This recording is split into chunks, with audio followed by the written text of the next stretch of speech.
Assalamualaikum warahmatullahi wabarakatuh. Selamat datang Sugeng Rawuh di pojok kota Kudus. Saya Tumenggung Fikri, juru kunci di pojok Kudus. Ada banyak hal yang akan kita informasikan kepada masyarakat Kudus dan sekitarnya, khususnya yang berada di pojok-pojok Kudus, karena di samping informasi ada edukasi yang ingin kita usung di acara ini. Sudah bersama saya Pak Dr. Saihan Muhid. Beliau adalah akademisi juga pengamat budaya di Kabupaten Kudus. Pak Saikan, kalau kita melihat bangunan yang ada di belakang kita ini, apa yang bisa disampaikan Pak Saikan? Ya, terima kasih. Selamat siang para pemirsa semua. Alhamdulillah kita bisa jagungan kembali. Khusus yang ini kita akan jagong-jagong tentang Masjid Menara Kudus gitu kan iya, ya. Betul ya. Setiap orang ketika mendengar kata menara atau kota Kudus ini sangat unik dan menyimpan berbagai makna. Menara ini setidaknya ada dua makna yang tersimpan minimal ya, makna agama dan makna budaya. Makna agama itu artinya Menara Kudus ini bisa dijadikan panutan atau kiblat dalam melaksanakan ibadah agama, terutama orang Kudus. Gitu ya. Jadi misalkan kalau ada apa-apa kan, misalnya ada perbedaan hari raya, orang mengatakan kiblatnya di menara Menara gimana, ya. kan gitu kan. Jadi referensi ya. Gitu ya. Karena memang di komplek Menara ini kan banyak para ulama yang memiliki integritas tinggi yang layak kita jadikan rujukan. Itulah makna agama diantaranya itu. Ya. Yang kedua makna budaya. Apa yang diciptakan oleh Kanjeng Sunan Kudus ini adalah memiliki makna budaya yang sangat banyak. Dari sisi ornamen bangunannya juga makna budaya, dari sisi makna simbolnya juga banyak budaya. Salah satu yang sangat penting bagi kita pahami, menara ini adalah peninggalan Kanjeng Sunan Kudus yang kira-kira dibangun, kalau kita lihat referensi itu sekitar 1549 lah kira-kira begitu bangunannya itu. Nah, makna menara ini dari sisi bangunan dan lain sebagainya ini ada makna toleransi yang perlu kita hargai bersama. Jadi sangat berbeda dengan bangunan menara yang lain. Ya, gitu ya. Karena ada pesan bahwa menara ini diciptakan oleh Kanjeng Sunan Kudus. Ini ada pesan agama dan pesan budaya. Ya. Artinya agama Islam itu yang dibawa oleh Kanjeng Sunan Kudus ini harus betul-betul memberikan contoh toleransi umat beragama. Karena pada saat ini dibangun, itu kan masyarakat kompleks ini itu sekitarnya sudah beragama tidak Muslim, Hindu-Buddha ya. Gitu. Bagaimana Islam itu bisa diterima oleh masyarakat yang sudah memiliki agama Hindu atau Buddha? Ini perlu strategi yang disimbolkan dengan menara itu yang kaya akan budaya. Toleransi ini menjadi sangat penting gitu. Nah, kemudian yang berikutnya juga ada makna ekonomi. karena ini memiliki makna budaya dan makna agama, maka banyak para kunjungan yang datang ke sini, kunjungan wisata. Dengan banyaknya orang berkunjung ini, maka berimplikasi kepada makna ekonomi bagi masyarakat Kudus. Maka menara ini jangan hanya dijadikan simbol sejarah, tetapi harus dijadikan sarana untuk memiliki perilaku yang ideal sebagai bangsa Indonesia, sebagai masyarakat Kudus itu. Simbol menara yang tinggi, kita harus sebagai umat Islam harus memiliki karakter dan wawasan yang tinggi dibanding agama yang lain, gitu ya.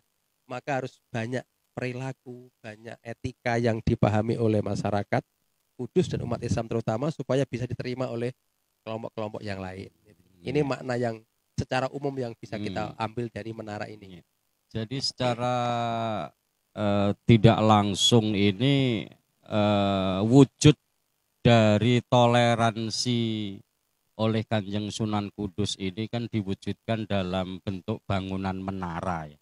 Artinya kalau kita lihat di depan ini ada kelenteng, kemudian di beberapa ini ada Jalan Majapahit, ada Kiai Telingsing dan macam-macam. Ini tentu simbol wujud bangunan menara ini tidak hanya dari sisi arkeologinya ini kental dengan toleransi, karena wujud menara yang dibangun oleh Kanjeng Sunan Kudus ini sangat berbeda dengan menara-menara masjid yang lain kan begitu. Artinya ini kental dengan mungkin bangunan candi dan yang lain-lain. Dan toleransi yang diajarkan oleh Kanjeng Sunan Kudus ini tidak hanya dalam bentuk bangunan saja, akan tetapi Kanjeng Sunan Kudus melarang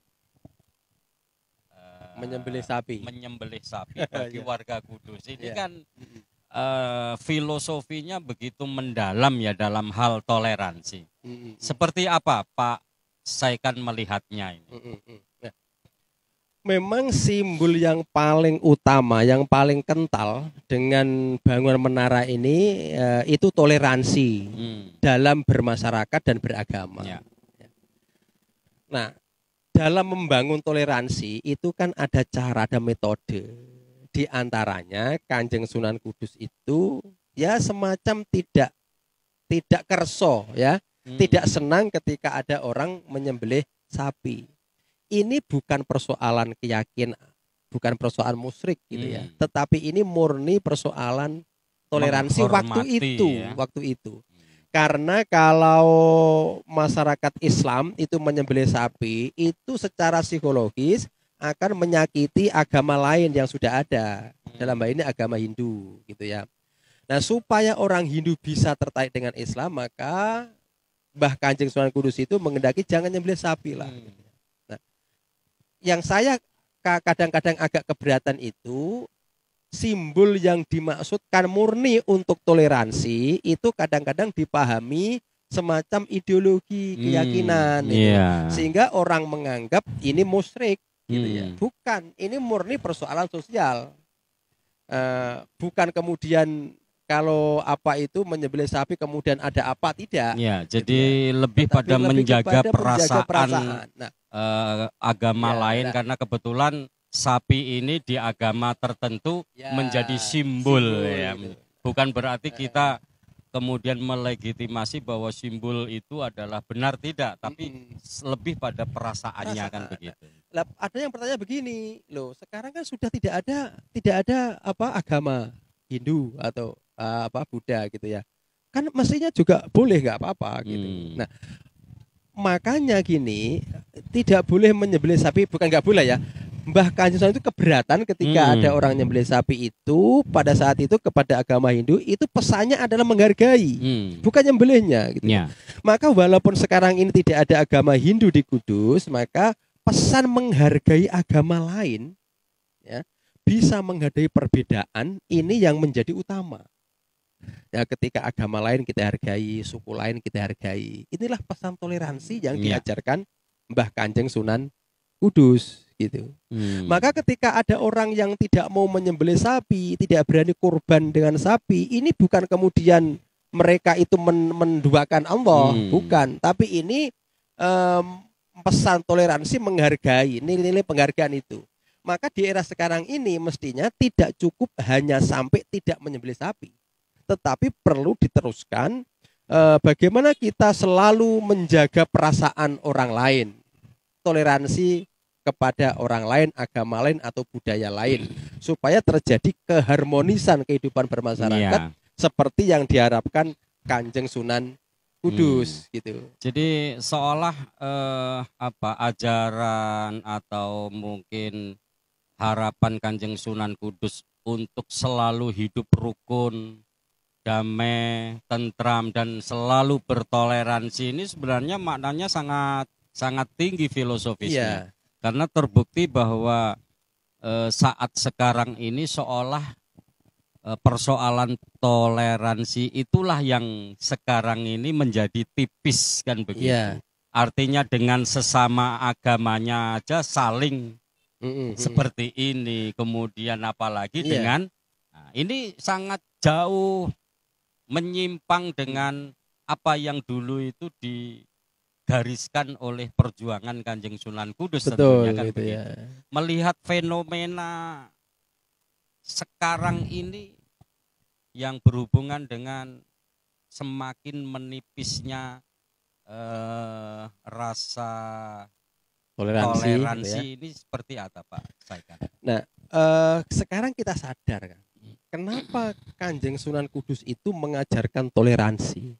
Karena sekarang sudah terjawab. Toleransi ini ternyata menjadi basic, menjadi sesuatu fondasi, yang sangat mendasar untuk membangun rasa persatuan dan kesatuan bangsa. Maka dengan hilangnya atau berkurangnya toleransi ini akan mudah memicu konflik di antara kita. Nah sekarang ini bangsa kita yang sudah merdeka sekian tahun, justru saya merasa toleransi ini tidak semakin bagus, tapi malah jelek. Sesama agama Islam aja sekarang itu sudah mudah konflik, saling mengkafirkan, saling menganggap musyrik begitu.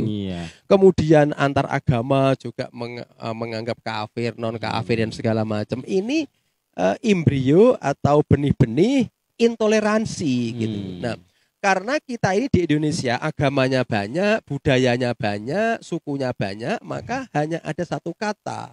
Kita hanya bisa menghargai perbedaan, bukan memaksakan keyakinan atau memaksakan kehendak gitu loh. Karakter utama atau ciri khas orang Indonesia itu bagaimana kita bisa menghargai perbedaan, bukan memaksakan keinginan atau memaksakan kehendak. Jadi seolah saat ini itu mereka tidak sadar bahwa semua kita adalah pemain kan begitu, dan jurinya adalah Allah Subhanahu wa Ta'ala. Artinya ketika kemudian mereka mengkafirkan orang, ini dosa besar, masuk neraka dan lain-lain, ini sama halnya pemain merangkap jadi juri kan begitu. Ketika itu dilakukan tentu ini sangat menyimpang dari ajaran Kanjeng Sunan Kudus, di mana simbol-simbol yang ada di menara ini menunjukkan bahwa toleransilah yang harus menjadi pondasi awal untuk membangun semua kepentingan kan begitu. Ya. Betul. Oke. Demikian warga Kudus dan sekitarnya, kita walaupun sedikit sudah berbincang dengan Pak Dr. Saihan Muhin, mudah-mudahan ini bisa mengedukasi kita semua untuk tetap bertoleransi dalam bernegara dan berbangsa agar Bhinneka Tunggal itu betul-betul terwujud. Terima kasih, sampai ketemu. Assalamualaikum warahmatullahi wabarakatuh.